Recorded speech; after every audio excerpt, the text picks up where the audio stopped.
Winning in the markets is all about placing short bets.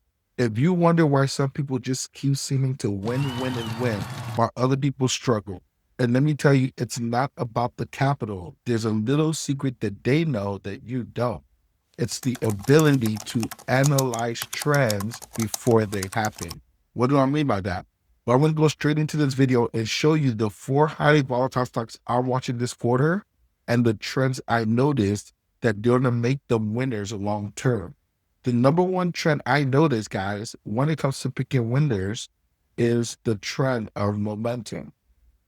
Whenever there's momentum in a particular stock, when it's going super high or there's a lot of favorable news, especially when it's in the S&P 500, being able to capitalize on this momentum is one of the biggest and easiest ways you can win.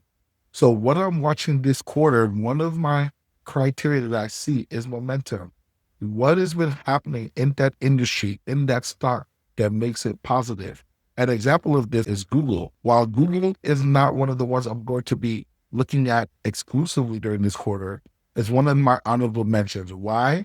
Since they announced their new AI chips that are faster and less expensive, they have been soaring in the market, and added with the news that Warren Buffett has invested in them at $200 per share, came together a perfect avalanche of momentum to help Google accelerate and break all-time highs. Matter of fact, as of the time of this recording, Google, I believe, is up about 20% from the previous high. So that momentum is a key indicator that I look for when I'm analyzing stocks. Number two, it's about volatility. And in the day trading world, there's a term known as liquidity sweep, okay?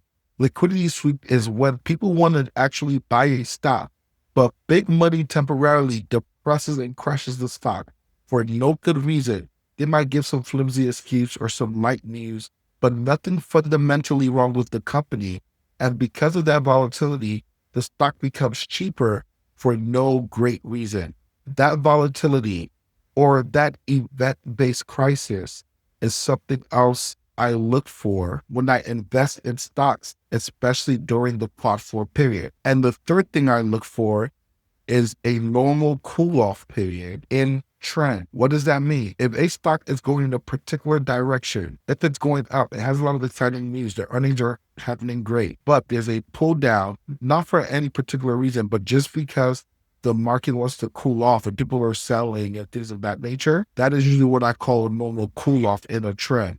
This usually normalizes as a 10 to 30% decrease in the stock price from previous highs. One such company that I'm looking at in this is Hood. One such company I'm looking at in this category is Meta. Another company I'm looking for in this category is Netflix. So Meta, Netflix, Hood, and Google are the things that I'm keeping a very close eye on for prop bridging. Now, before we get into what that looks like on the chart and why we buy, the first thing we need to understand is what quad witching and what quad 4 actually is. So you need to understand that there are 4 times in a year that 4 derivative contracts expire at the same time. Stock futures, bond futures, stock options, and index futures all expire worthless simultaneously only 4 times a year. This provides a unique opportunity for us to buy stocks and specifically options at a discounted price and actually make money. When 2 or 4 of these things align for me, then I go in and I look at that company very aggressively for putting trades in during quad witching. Let's look at Meta, for example. Meta reported earnings around here. Everybody thought Meta was going to rate all-time highs and keep going. I personally believe Meta is going to reach $1,000, but their one-time investment in AI, they're pouring cash into AI, has scared investors, and nothing to do with the primary function of the company, but that fear dumped the company about 20-30%. This means it's a good thing to buy. And also, we're still bullish on what I call the stochastic indicator or the RSI indicator, which gives me a pretty good idea that this is going to go up. Now, I'm going to do another video potentially about RSI, but just a very short definition.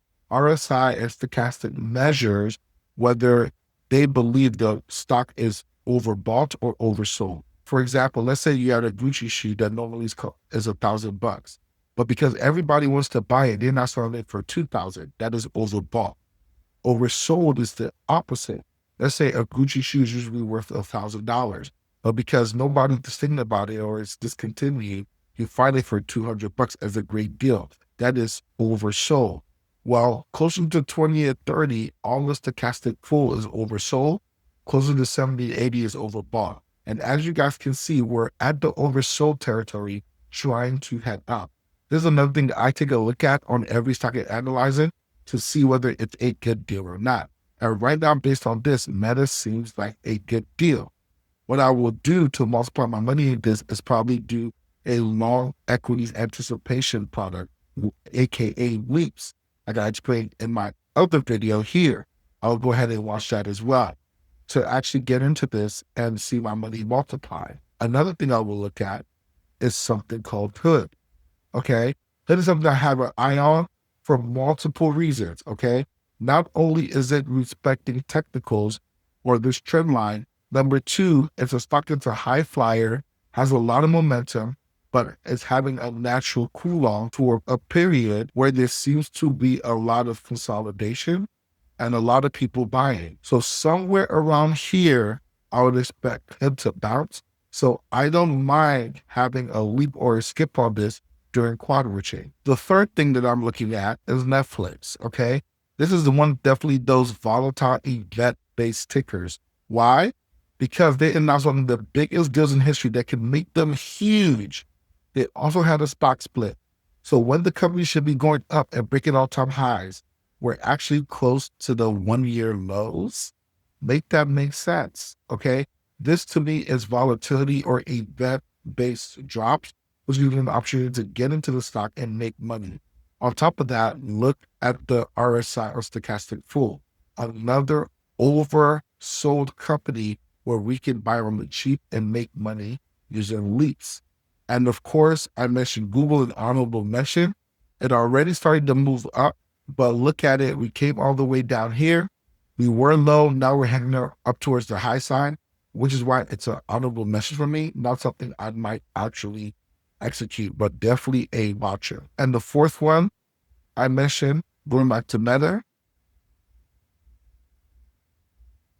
you see as well that we're heading up as well towards the high. So these are four things that I will actually be looking at very closely to actually take advantage of. Another stock that I'm keeping an eye on, just as a bonus, that I'm actually thinking of buying shares in, is SoFi, okay? This is one of the stocks that I like for the wheel strategy. And what I might do is actually sell options on this to acquire shares. That's another video for another time, selling options for income. Matter of fact, I did a video on that. I might link that video below or just look at the picture above. It's on my channel for you to check it out. Those are the four companies I'm watching because of momentum, volatility or event-based decline, or normal cool off in a trend, okay? There's a quote by Zig Ziglar. It says, the trend is your friend until it ends. Okay, and by the way, that's a trade that's worth over 600 million smackaroos dollars, big ones, okay? So if you said something, pretty smart to listen.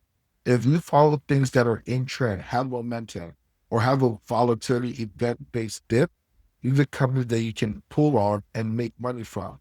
By the way, Hood from the highs at 153 dropped to about 118, 120. That right there is about a 15 to 20% decline or more from the highs, which gives me a signal that this could be a normal cool off all the way back up towards highs, which is a good reason to buy this as well. That being said, if you have any questions about this, you agree, you disagree with these tickers and my honorable mention for shares SoFi, make sure you just leave a comment below, like and share this video if you found it helpful, and I'll see you on the other side. Chat soon.